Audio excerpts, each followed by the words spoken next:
Welcome all. Today I will be reviewing the pilot episode of the new series Siren. Siren is an American television series that began airing on March 29, 2018 and was created by Eric Wald and Dean White. The show centers around a mermaid-obsessed sea town called Bristol Cove, where everyone's lives change when an actual mermaid comes ashore, causing sides to be taken, loyalties to be tested, and a war between man and mermaid to begin. For a little context, let me start by saying I am obsessed with mermaids. I have loved all things mermaids since I was a child and I've always wanted to be one. If I had an endless supply of money, I would be shopping on mertailor.com every day. They are a company that specializes in handcrafted silicone mermaid tails and their designs are phenomenal, and in case you were wondering, no, this video isn't sponsored. I wish. I've even been working on a top 10 mermaid movies for the past year, so when I heard there was a new TV series starting that focused on mermaids and claimed it was going for a darker approach on the subject, I was very intrigued, especially since I haven't seen a TV series about mermaids since the 2013 Australian series Mako Mermaids, which was a spin-off of the 2006 series H2O Just Add Water. Typically, I never review individual episodes of a TV series. I personally feel that's a hard thing to do because ultimately a TV series is about how the episodes work together as a whole. You may not like one episode and then a few episodes down the track find something in that episode being explained, and that changes your entire perception of it and makes you realize the writers were being very clever. You just didn't know it. So I would rather judge a season as a whole or review the series in its entirety once it has finished, but as this is the pilot episode and the purpose of a pilot is to reel in the audience, I felt it was worth doing a review on. For starters, this show is furthering the misconception that sirens and mermaids are the same thing. This show has quite literally combined mythologies, and I'm not sure if that's because they did it on purpose or because they just don't know anything about mythology. Merfolk, as we all know, are half human, half fish, but a siren in Greek mythology is half human, half bird. Part of the reason for this is that birds are known for their beautiful singing voice. Originally, sirens were both male and female until one day many centuries ago, all depiction of male sirens vanished, and then over time sirens became depicted as naked women who lured men to their deaths through both their voice and their body. The mermaids in this series are a combination of a lot of things. They have the singing voice of sirens, the appearance of mermaids, though far more amphibian-like, and their nature is far more predatory, like sharks. In fact, in one scene, said mermaid bites the head off a mako shark, so I guess we know where these mermaids are on the food chain. As far as pilots go, this was very disappointing, mostly because it relied so heavily on tropes, or what I would call tropes, to get it through the entire episode. We have the guy who comes from a rich family but wants nothing to do with them, which I have seen 1,000 times. We have the group of men who want to hunt and kill something without understanding it. We have the one person in town who has all the answers to everything going on but won't tell you because her job is to be mysterious. And they even throw in a potential rape scene where our mermaid, now in human form, is so unfamiliar with her surroundings that she ends up in the clutches of a perverted creep who intends to rape her, but he doesn't realize she's a killing machine, so she ends up turning him into lunch instead. Perhaps not a common trope, but I've seen that done in so many horror films it's not original. Also, this one scene did not fit with the rest of the episode. While the whole episode is trying to put emphasis on the fact mermaids are predatory creatures, throwing in a random potential rape scene was completely unnecessary and out of place.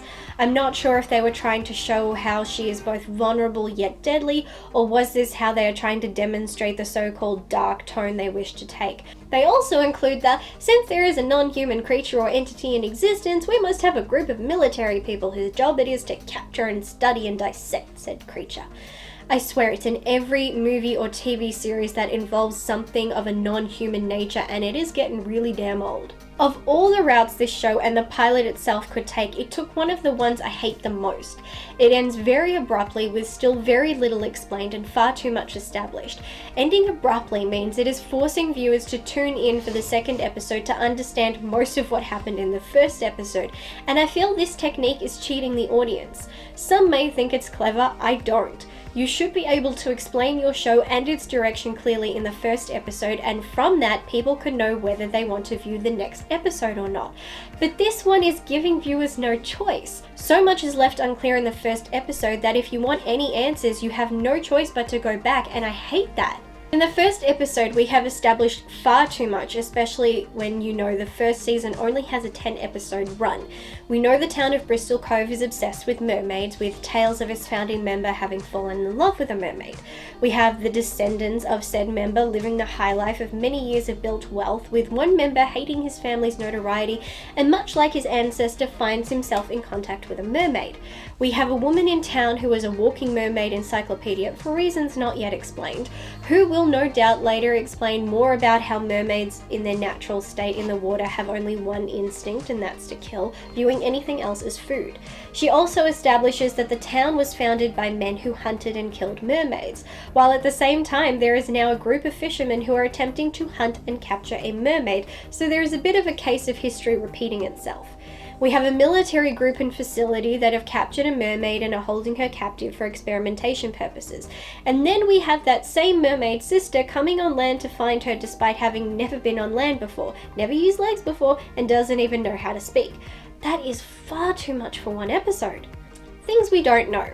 We don't know what the military's objective is or how they even learned about the existence of real mermaids. We don't know what the mermaid's siren song actually does. We heard it twice in the first episode and both times nothing happened. The guys heard it and found it soothing, but it didn't appear to alter their state of thinking. It didn't appear to brainwash them or make them go and do something crazy, so not sure what the point of that is yet. But I will add this note. After watching the second episode, I still have none of the answers to these questions. Things I didn't like. I don't like that there already appear to be two conflicting storylines, that being those of everyday fishermen and those concerning the military. It just feels like combining too many things we've seen before. It didn't feel like anything in this was original or unique. The mermaids themselves, while I appreciate they were trying to give them a more amphibian appearance, the special effects concerning, mostly in the water, them was not that great and did make them come off as rather fake. I would have preferred they use prosthetic tails such as those from Mer Taylor, who have made tails for mermaid movies, but I understand the look they were going for could not have been achieved through prosthesis and CGI was the only way to go. Unfortunately, it didn't work for me. That might be more due to budget constraints rather than creative ones. I really don't enjoy that there is such a big difference in the mermaid's psychological attributes in water versus land. At the end of the day, they are the same person, and yet they are saying in water they are completely instinct-based and in predator mode all the time, where they perceive anything that isn't a mermaid as prey, but when on land with two legs they are capable of being more clear-headed. This doesn't work for me, one reason being that they have still depicted the characters having predatorial instincts on both land and in water anyway, so why bother making a distinction? And secondly, I don't see why a change in their physical appearance should have a bearing on their instincts or mental capabilities. I appreciate what they are going for, but I think they've started off by pushing mermaids too far into the animal category, where there is little about them that comes off human, even when in human form. The tone, look, and characterization of the mermaids in this show comes off very strongly like a combination of the mermaids in Pirates of the Caribbean on Stranger Tides and the mermaids in Harry Potter and the Goblet of Fire. Even the hissing is the same. So what was done in this show doesn't feel new to me. New to television perhaps, but not new in general. However, I do like that they are trying to go for darker tones and less Disney. I also like that they make the act of mermaids metamorphosis a painful one. Not pretty swirls and bam, they're a different form. But it genuinely looks painful to be going from one form to another. So you do get this sense that these creatures must be pretty desperate if they are willing to go through that agony to come on land, especially when it's clear they can't survive without water for very long. Within 24 to 48 hours, their skin begins to dry out and they begin to suffocate. Ultimately, I like the idea because it is a change of pace, but the execution isn't working for me.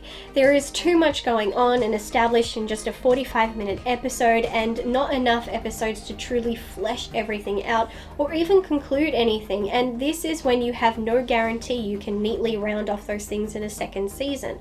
The performances aren't selling me or engaging me, some plot points feel rushed. Again, it's a case of doing too much, and I can't get past the questionable special effects. There are a couple of pros, but far too many cons. Have you seen this? Do you plan on seeing this? Comment down below and share your thoughts. Until next time, bye.